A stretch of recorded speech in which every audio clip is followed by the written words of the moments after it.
The Tao Te Ching, interpreted and explained.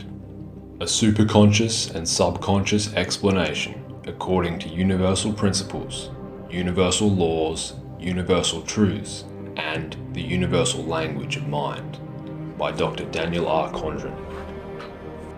Verse 3. Giving no special honours prevents people from scheming and competing. Not valuing hard to obtain goods prevents people from stealing. Not displaying objects of desire will cause the people's minds to be undisturbed. Therefore, the sage rules and leads by stilling minds and opening hearts, filling their inner being, weakening their personal ambitions and strengthening their character. He teaches people to be simple and without desires. Then the cunning and crafty will not dare to take advantage of them. When one practices expectant non-action, then all is ordered and in harmony with nature. When pride is removed and replaced with humbleness, then is open and honest communication possible. When one is open to learning, then a free giving and receiving of energies is possible.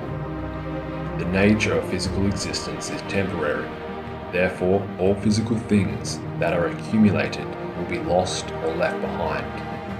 When the attention is placed upon the building, permanent soul understandings, the learnings is made part of the self forever. Once it is a part of self, it is yours forever.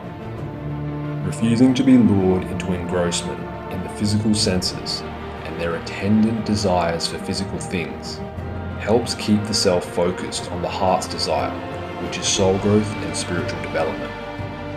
The wise individual rules and directs all the many aspects of self best when the heart center is full of love. This love must flow freely from the heart. Yet as it empties, the love of the heart is continually replenished. The greatest nourishment is food for the soul, and food for the soul is the knowledge made a part of the self, called permanent understandings. This is called filling the inner being. Instead of having great ambitions for physical objects and positions of power, thirst for fulfilling the inner soul urge of enlightenment. Then you will have a firm foundation and a strong structure for building enlightenment within the self. When attention is placed on what is really important in life, which is soul growth, enlightenment, love, and caring for others, the brain and its attendant habits cannot rule the mind or the self. The structure of mind is simple.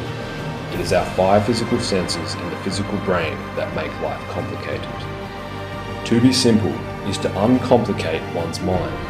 It is to still the restless thoughts of the mind and receive the universal truths of creation. Then the physical desires no longer rule the self. Then the brain and the 5 senses no longer control the self. One who is ruled by the senses and the brain is an intellectual. One who has mastered the mind is a wise soul, an enlightened being, and is fulfilling life's purpose. One who is mastering the mind can expand the consciousness to all of creation. A being such as this lives in a connected consciousness and teaches the universal laws and the universal truths of mind. Thus the teaching is universal.